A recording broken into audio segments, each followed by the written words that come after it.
liked the car. I always thought it was a tough car. I always thought it looked good. Despite what other people may think of the car. People hate you because they think you're a cop, but I like it because it's tough. I like it because, a lot of parts available, and it's really, really I think strong. This boy has been influenced by Mr. Swizz there. Yeah, little Swizzonomics. Now, this is from a guy who actually owns a beautiful 1970 GTO, which is the full color of my hood. Right. The whole car is the color of my hood. So he's got a tough car himself. Yeah.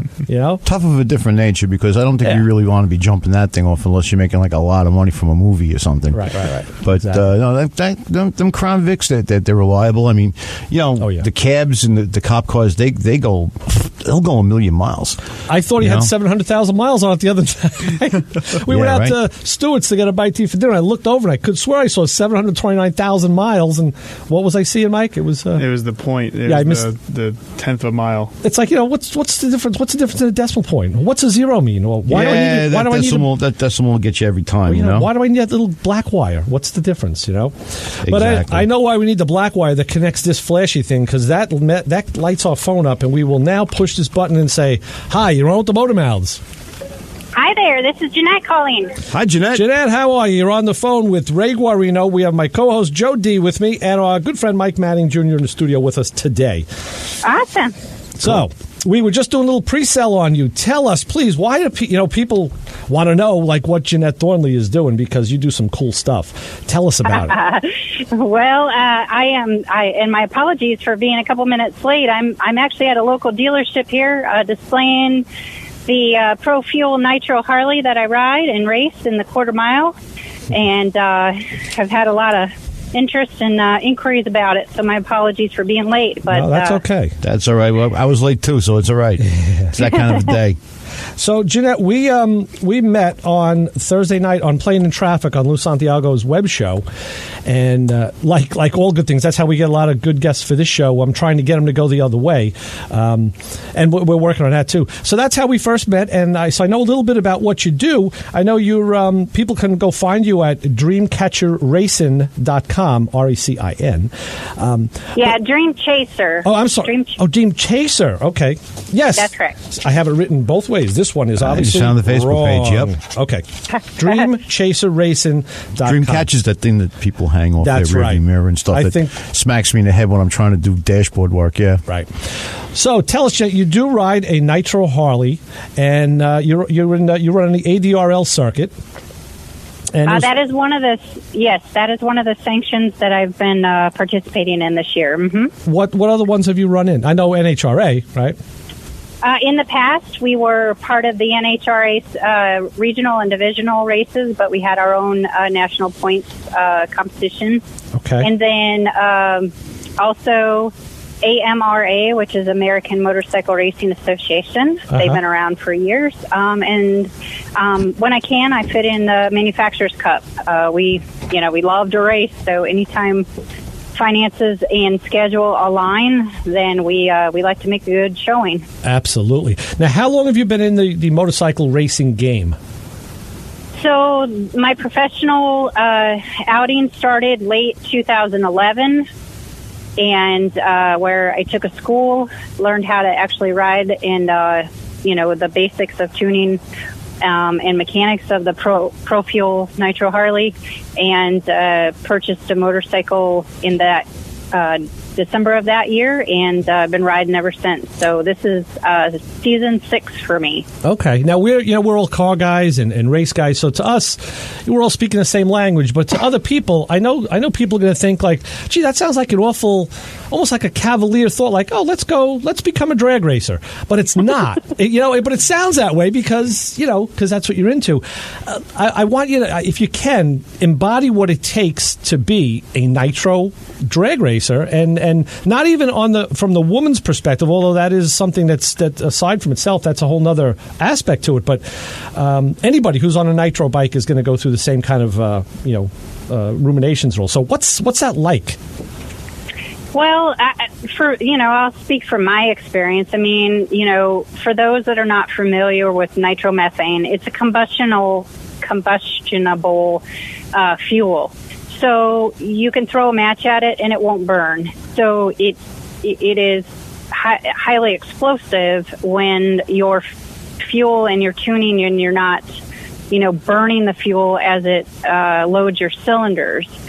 So, when you think about riding or driving, anything that's powered by nitromethane, drag racing is a serious sport, no matter, how fast you're going or four wheels or two wheels. But, you add that aspect to it, then it can intensify it a little bit more for a lot of people. Oh, sure. Now I would think, yeah. Now, recently in the last month, you had a major failure on the bike due to a mishap, correct? An engine problem? That is correct. I had a problem with my fuel pump, and we were aware that I had low fuel pressure, low oil pressure, but we were going into the finals and being competitive. I mean, nobody likes to lay down and give it away. And we talked. We're still learning. I mean, my husband's my tuner, and he's been with me for probably 90% of my career. But nitro's new to him, and so we consulted with the guy who built the bike, and we talked about oil pressure, and we had enough pressure to run.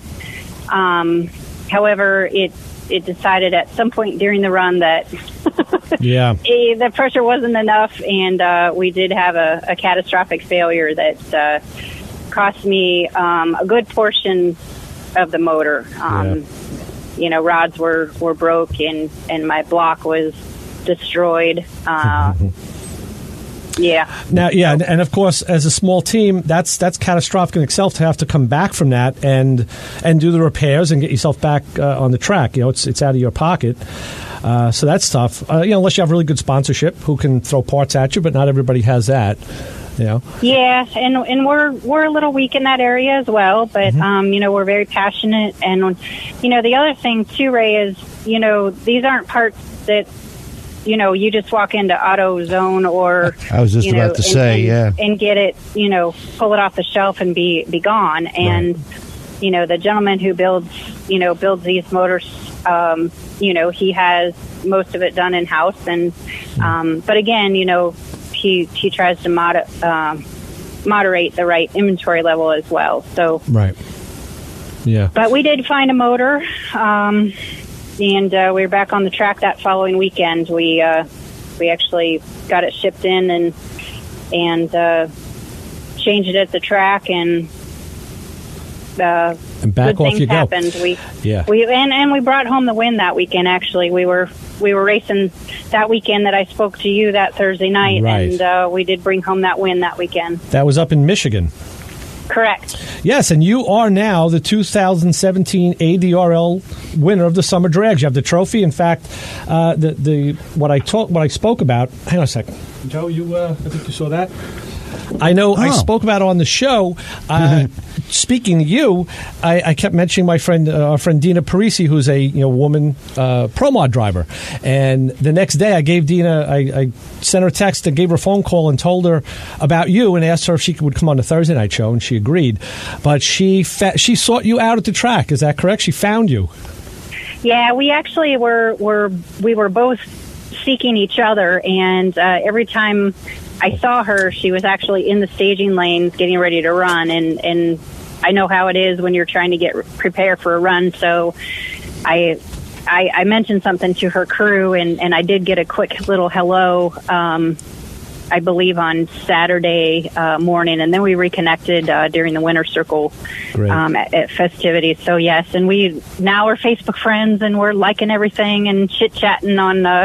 Yeah, I just thought it's great to have another lady racer to kindred spirit. Well, that's the thing. Speaking to you on Thursday night evoked to me, saying, "Oh, this is Dina all over, just on two wheels," and and I knew that if it was just kismet, it was fate that the two of you happened to be at the same track, the same weekend. So that's fantastic in itself, and that's good. I'm glad that connection was made. Because there ain't enough of you gals out there doing this stuff. We do that for people, though. We make all kinds of connections. You never know. We do. Oh, those two idiots. Okay. And then next thing you know, you start talking about real stuff, and exactly. exactly. So, Janette, your bike, is it still 121 cubic inch engine? Yes. Okay. Yep. And I know your best ET has been a 7.3 at 185.15. That's 7. Yeah, my best ET is a 720 with a 7. A 720. Okay, I got that off your website. You should update that then. Okay, 720 with a 7. That's even better. Yeah. That's that is cooking.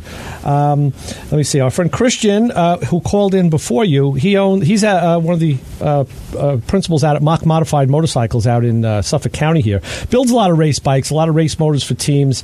I wanted to have him in the studio today, but that didn't work out. So I'll have to see what he's saying when we're, we should. Maybe we'll get some feedback out of Christian as far maybe some pertinent questions and whatnot. Any engine questions for Janette? Maybe something like crossover, Joe, you can think of between cars and bikes, or because it's all similar stuff. I was just thinking about when you talked about that explosion. I mean, you're sitting on top of a little bit of a explosive device there. What kind of safeties do you have in excellent in that kind of situation? Because I mean, in a car you've got the scatter shield, you got a little bit of floorboard, you got all kinds of stuff going on there.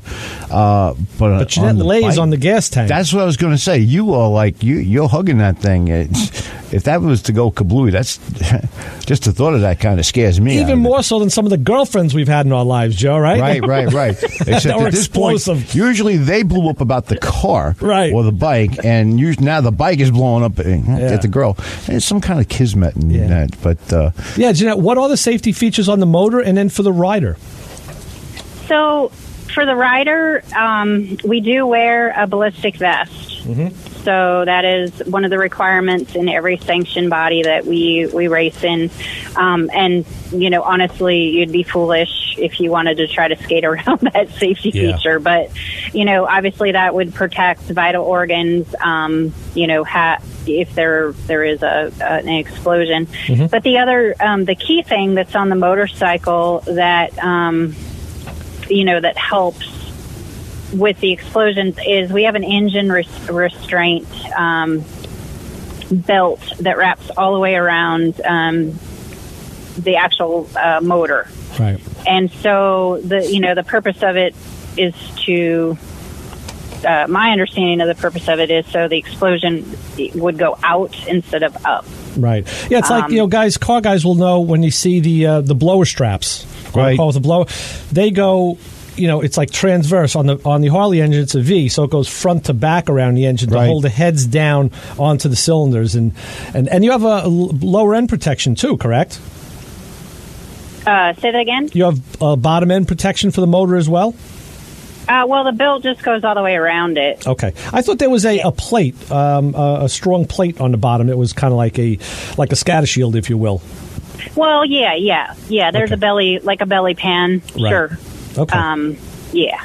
Got it. Yeah, that's all great stuff because, with that, it prevents parts spewage, which can hit a bystander or your competitor. Sure. It also helps, with oil downs and things like that. And of course, the top end, you don't want that coming through you because that's, Right. And of course, as with, all motorcycle racers, full leathers, the more body armor, the better, fingered. The gloves that I wear have the extra knuckles, and boots, double layers on the toes and the heels. Right. I know I've known a couple of the, racers that wear the smaller shoes that are similar to like the car drivers Simpson offers. But for me, I'm not comfortable.